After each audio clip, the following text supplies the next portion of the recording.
finally, I have managed to install a Softube plugin. I wanted to review the Softube plugins for a long time, but I couldn't install them because they are using a shitty plugin manager just as everybody else. But now I have it working and we are going to look at the Wwise compressor limiter today.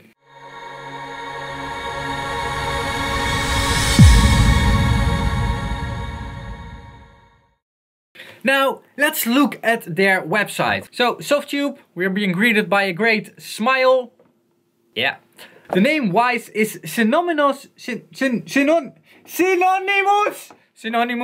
with quality in mastering, and a truly exceptional compressor limiter is essential to any serious mastering engineer. I really think that they make these tags harder so that they could see me struggle on the words. If you make a plugin website, please let me know if that's true. And for the Wwise compressor limiter, we draw on its essence and code base to bring a totally focused and fit for purpose modern answer to the question, how should I deal with dynamics on my mix bus? It's not only a mastering compressor, it's also a compressor suited for mixing. This is actually the original Wwise DS1 MK3, the hardware compressor. It's not an analog compressor, it's a digital hardware compressor. And that's interesting because if you think about that, then there shouldn't be a difference between the hardware box and the plugin, the software version. The only difference is that you will have actual buttons to turn or knobs to turn or how do the software, maybe it runs in a different programming language, but the logics behind it should be the same, like the logic thinking and should be the same, so it should sound the same. So for this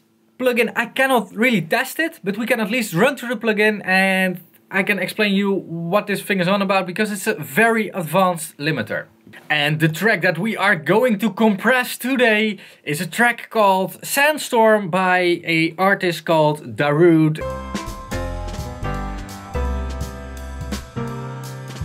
Okay. So we have an RMS measurement in here and a peak measurement. So the white line is RMS. Really important for later in this. So let's turn the threshold and it's compressing. It's compressing. Do you hear it compressing? I don't hear it compressing. Because it's really transparent. It's the whole thing with this thing. So there are a few things happening in here that you can adjust. So simple things like knee and ratio are actually pretty straightforward. I'm not going to talk about those. Let's use a hard ratio and hard knee for now, for the rest of the video. Things that are interesting for the Wwise limiter is actually the attack and release settings.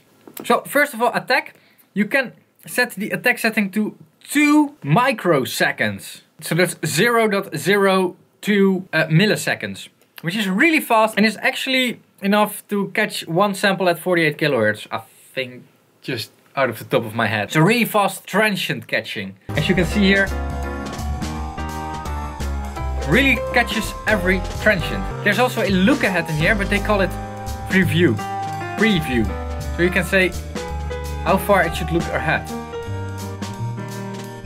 Which makes it even faster, so you can lower the attack time a bit. Which will help in the end with distortion on low frequencies. But in the end, if you get distortion on a Wwise limiter, on a hardware limiter at least, you're already pretty hard limiting.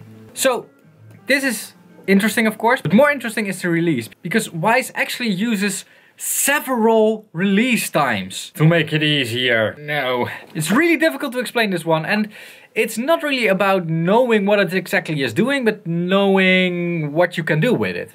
If we turn up the release, right now all the release times are coupled in this one knob. But we can see more parameters if we open the export window over here. And then we can also see what we're on about. We have a slow release, an average release, auto release, and an RMS release. And now I need to look at the manual again to know what these things were on about. So what the limiter does is it actually discerns between peaks and RMS. So it detects if something was a peak and it will use a different release time from that. If we just remove the auto release from here, we will get control over these settings. And then this release knob will become our fast release knob. Still following me? I'm getting a headache. So, right now I'm releasing peaks, because I'm only triggering on peaks, really fast. So, We don't want that. We want peaks to release very fast. Like that. Oh, that's too fast. Like that. Then we have average release. So for the RMS, and I think this one, but the manual doesn't say it. The manual literally doesn't say what the RMS knob here is doing. From what I was experimenting, the RMS is actually the time amount in which it is measuring the RMS. So over which time domain. So let's average it over a longer time domain.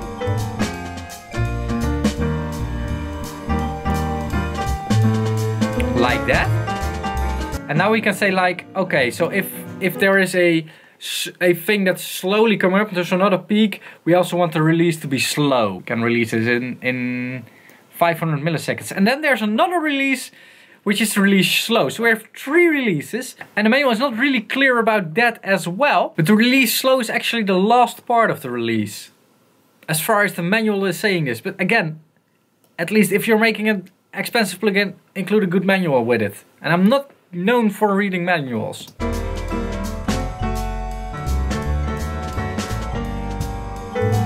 So this is all very difficult, and here is my advice for using the Wwise on a track, on a music track. Just delete it and use the FabFilter Pro L.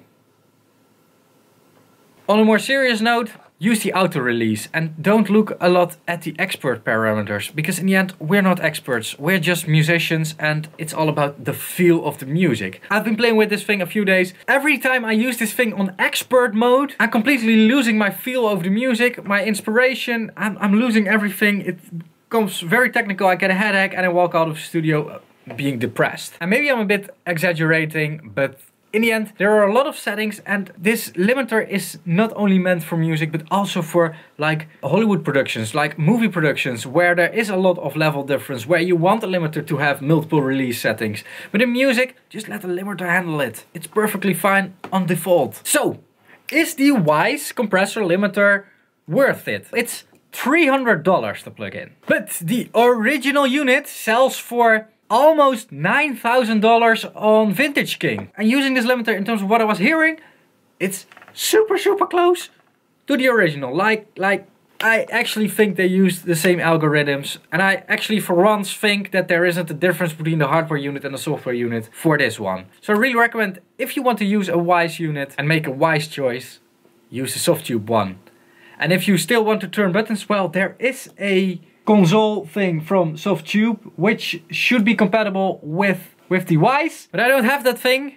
And if you work at Softube, please send me one. And with that being said, I'm gonna end this video over here. Thanks a lot for watching this one. If you like my effort and want to support my efforts of making videos for you guys, check out Patreon over here, and for a small pledge you are getting a lot in return.